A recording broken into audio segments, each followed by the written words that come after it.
Você voltou! Espero que você tenha visto a parte 1. Se você chegou nesse vídeo agora caindo de paraquedas, saiba que isso é uma aula em andamento. E eu vou continuar exatamente de onde eu parei na primeira parte. Para te ajudar, eu vou deixar um link para a parte anterior no canto do vídeo, mas se você já assistiu, é só continuar comigo aqui.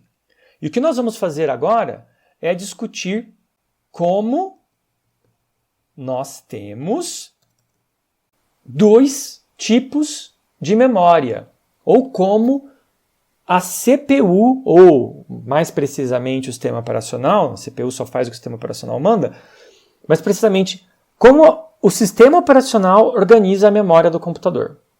A memória do computador é organizada em dois sistemas de gerenciamento. É a mesma memória. Fisicamente, nós estamos falando do mesmo chip de memória que você espeta na placa-mãe do seu computador. Então, quando você compra a memória para o seu computador, você vai lá, tem um que nós chamamos de um pente, um chipzinho, um pente de memória. Essa memória é a memória RAM, em inglês, a gente fala RAM em português, mas nós estamos falando da memória RAM, que significa Random Access Memory, memória de acesso aleatório. Por que isso? Porque eu posso acessar qualquer uma das células de memória desde que eu saiba o endereço delas. Aí entra a ideia do CEP, de toda a analogia do carteiro que eu desenvolvi na primeira parte dessa aula. Então, acesso aleatório significa que eu posso aleatoriamente escolher um endereço de memória, um CEP, ir lá naquela casa e ver quem é o morador. Porém, como eu estava dizendo, o sistema operacional organiza essa memória de duas formas. Nós temos dois tipos de empilhamento. E eu sei que eu já falei isso em outros vídeos, mas agora finalmente eu vou me aprofundar um pouco mais. Esse assunto ele é relativamente extenso e tem mais coisas por trás, então eu estou simplificando, mas eu estou simplificando o suficiente para você entender o que vem nos próximos vídeos, nas próximas aulas, mas também não estou simplificando demais a ponto de perder o significado ou te ensinar alguma coisa que não é verdade. Quais são os dois tipos de empilhamento? Nós temos o stack versus, gosto de escrever esse versus, o heap, um contra o outro. Eles não são inimigos, não é um contra o outro, é só o conceito. E isso é o que nós chamamos de o problema do stack versus heap. Nós não temos duas palavras para isso em português, mas basicamente, stack é o que realmente nós chamamos de uma pilha, uma coisa literalmente empilhada em cima da outra, e o heap seria um amontoado de coisas desorganizadas. Literalmente eu pego o cesto de roupa e viro no chão. Ou então o caminhão descarrega um monte de areia na frente da sua obra. Aquilo é um heap, é um amontoado. Enquanto por pilha, por stack, eu quero dizer literalmente uma coisa em cima da outra organizadamente. Então a diferença entre eles é a seguinte. E eu não vou chamar de pilha amontoada, eu vou chamar de stack e heap, que é o nome que a gente usa na programação, são os termos técnicos em inglês mesmo. A diferença é a seguinte. Quando eu estou falando do stack, eu estou literalmente empilhando uma coisa em cima da outra, como uma torre. Por causa disso, eu escrevi de cima para baixo, mas a primeira coisa que eu coloco, vou até fazer de novo para deixar bem claro. Vamos chamar aqui o primeiro tijolinho da minha pilha, 1. Em seguida, eu vou colocar um outro tijolo por cima, porque embaixo dele é o chão, não tem nada por baixo. O tijolo 2. Só por uma questão de exemplo, eu vou colocar mais um. O tijolinho 3. Então, o que esses tijolos representam? Eles representam os blocos de programa, ou cada escopo que eu crio. Eu vou mostrar isso no programa daqui a pouco. Se você tiver alguma dúvida sobre blocos e escopo, você pode voltar num dos vídeos anteriores nossos que eu já falei sobre isso também. Mas aqui, só para deixar essa aula bem completa. Quando eu tenho um bloco, por exemplo, o bloco main é um bloco. As chaves denotam o escopo deste bloco. Tudo o que está acontecendo aqui, eu estou criando de baixo para cima tijolinhos.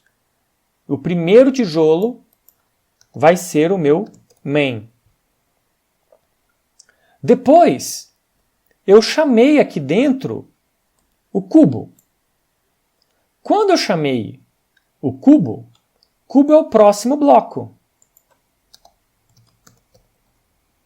Ele é colocado por cima na minha pilha. Opa, falei que não ia falar pilha, falei. Ele é colocado por cima no meu stack. Então, o que significa? Eu determino aqui quem é a porta de entrada, quem são os valores que eu vou acessar. E de cubo, como o cubo está em cima, ele consegue olhar para baixo e ver tudo que eu permiti que ele visse do main. Então, no nosso exemplo, main, meu bloco principal, tinha uma variável x que eu permiti que ela fosse vista pelo bloco do cubo, aqui em cima. Eu permiti porque eu passei o endereço dela, então quando o bloco cubo começa, ele consegue ver. Porém, se eu crio aqui dentro do cubo uma outra variável chamada x, você pode dizer, ué, não posso fazer isso. Eu já tinha uma variável x aqui no main, posso criar outra variável x aqui? Eu posso, porque são blocos diferentes. Eu criei uma outra variável x neste bloco. Ele permite que você faça isso. Cada bloco tem sua própria lista de variáveis, porque é assim que a memória é organizada. Quando este bloco termina, no fundo eu nem precisei desse terceiro tijolo. Quando esse bloco termina, ele é destruído. Então eu removo esse tijolo daqui e eu volto para o bloco main, onde todas as variáveis estavam lá, criadas, x, y. Ok, então essa é a ideia da minha pilha.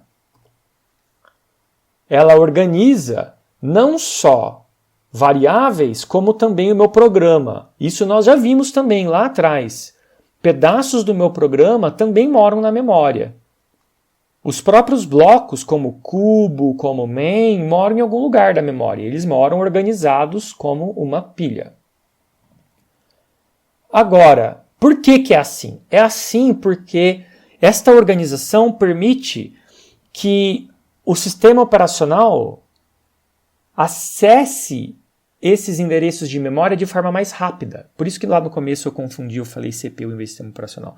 Porque para a CPU, uma vez que essa organização é pré-definida e é feito dessa forma, isso é uma organização lógica só. Ela não existe na memória física, no pente de memória. É só a forma como o sistema operacional organiza. Por causa disso, a CPU consegue acessar esses valores de forma mais rápida, por causa da forma como isso é organizado. Já o heap, o nosso amontoado de coisas, é totalmente diferente. Eu tenho simplesmente uma lista contínua de blocos de memória. Cada um deles tem o seu CEP, o seu endereço, como nós vimos antes.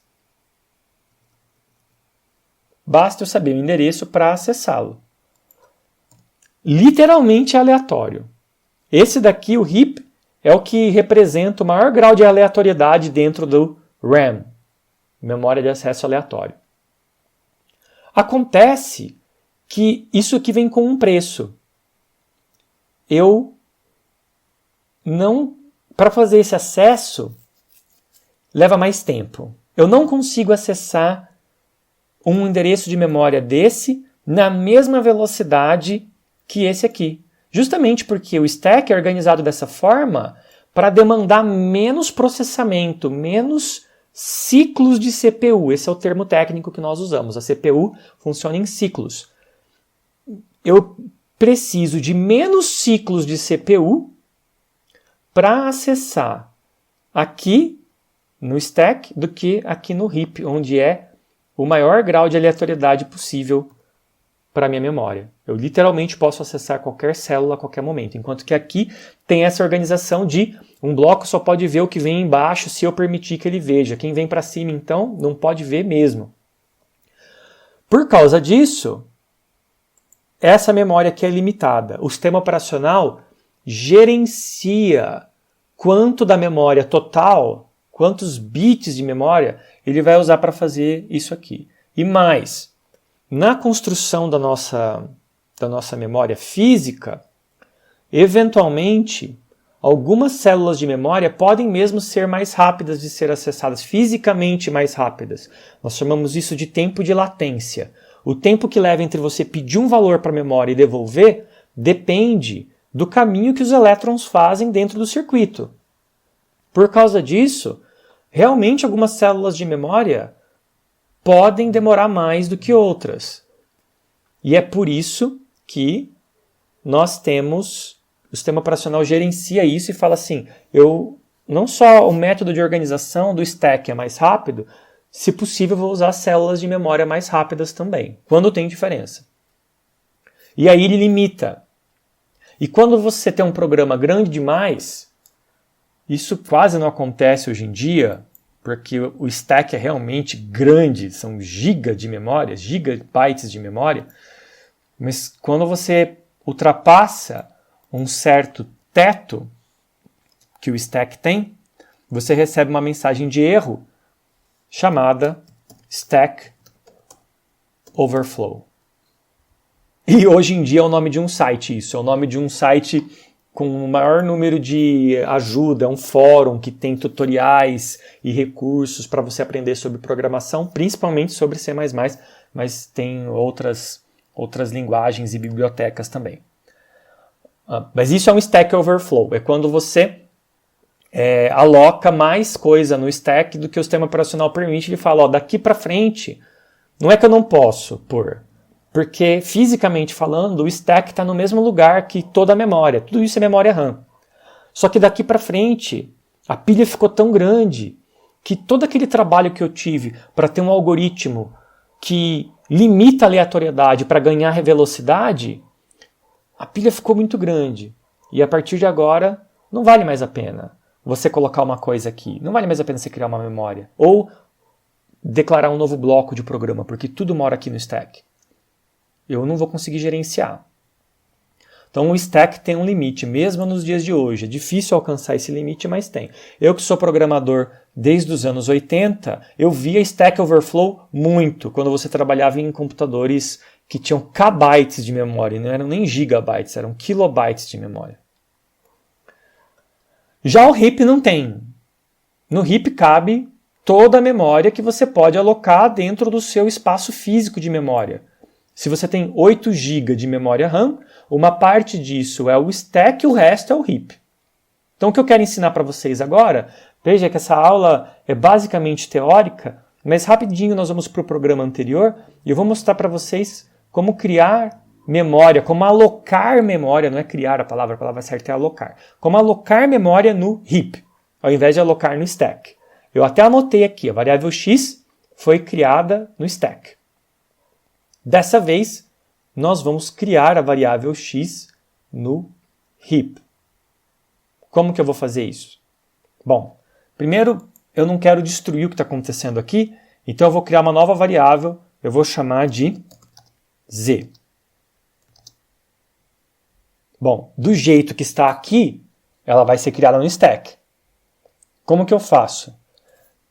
O heap só pode ser acessado por ponteiros. Este é o truque. Então, vamos voltar aqui no nosso resumo e vamos fazer um comentário. O heap, por ser puramente aleatório, não tem nenhuma organização, somente ponteiros é que podem acessar o heap. Essa flechinha aqui representa um ponteiro, sinal de menos seguido de um sinal de maior. Então eu vou vir aqui e vou criar um ponteiro. Do lado de cá ele espera um endereço de memória. Até aqui nada de novo, compara com a linha de baixo que ele grifou porque não tem nada na frente. Vamos pôr um ponto e vírgula aqui para ver se ele para de reclamar. Olha, é igualzinho eu fiz com o y, só que no y eu disse, eu estou criando um ponteiro para uma coisa que já existe, x. Eu estou apontando para um valor no stack. Agora eu quero no heap. E a palavra-chave para criar uma coisa no heap é a palavra-chave new. Então eu vou pedir para ele alocar memória no heap para mim, no amontoado de coisas. O que eu quero alocar? Eu quero alocar double. Double. E aí eu posso ou não dar um valor. Se eu não colocar nada, ele entende que é 0. Se não, eu posso vir aqui e dizer, guarde aqui o número 3. Pronto. Esse cara está alocado no heap. De novo, leva um pouco mais de tempo para fazer isso daqui, porém, eu tenho memória ilimitada. Ou melhor, limitada somente pela memória física do seu computador. Enquanto que o stack tem um limite. Preferencialmente, eu gostaria de fazer tudo no stack. Mas eu não posso. Detalhe, como o próprio ponteiro é uma variável, coisa que nós já discutimos na primeira parte do vídeo, ele tem o próprio endereço de memória dele. Esse endereço de memória mora no stack. Ele é uma variável do stack. Porém, ele aponta para algo que foi criado no heap. Vocês entendem a diferença? O ponteiro sempre foi uma variável, mas agora eu pedi para ele alocar. New. Aloca, faz uma alocação de memória no heap para mim. E lá ele guardou o número 3. Eu vou colocar 3 aqui também, ou podia ter colocado 2, eu vou colocar o mesmo valor. E aí nós vamos fazer o seguinte, eu vou apagar esse ponteiro y, eu não preciso mais dele. Vou deixar o nosso resumo aqui e vou acrescentar só mais uma coisa no meu resumo, new. Quando eu coloco new, o que eu estou fazendo? Eu estou alocando memória no heap. Ok. Como eu uso isso? Então, eu tenho aqui o meu cubo. O cubo, lembra, ele está pedindo um endereço para fazer a conta. Ele já pediu um endereço, só que eu estou passando o endereço de x. X não é ponteiro. X mora no stack, é uma variável convencional. Eu vou rodar de novo aqui embaixo, a mesma coisa, mas eu vou passar direto z, porque ele já espera mesmo um ponteiro. E dessa vez, z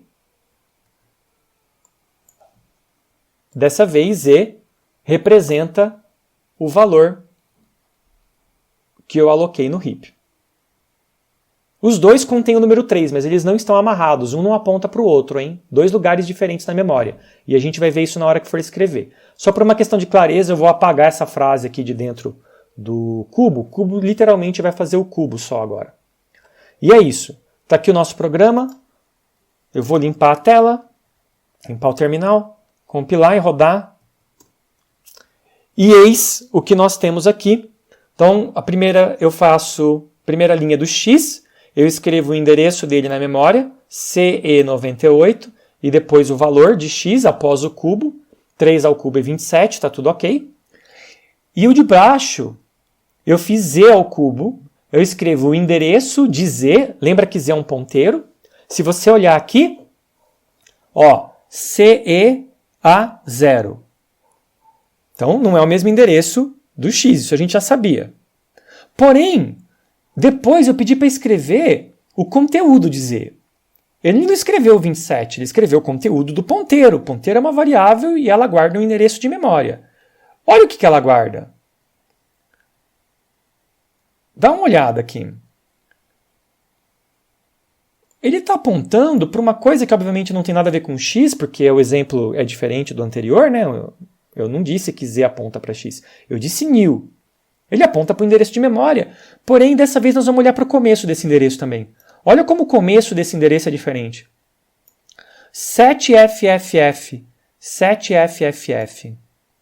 Lembra que F é o maior dígito hexadecimal. E aqui isso termina em 7, não tem nada depois mesmo, que é o número de bytes que eu tenho aqui.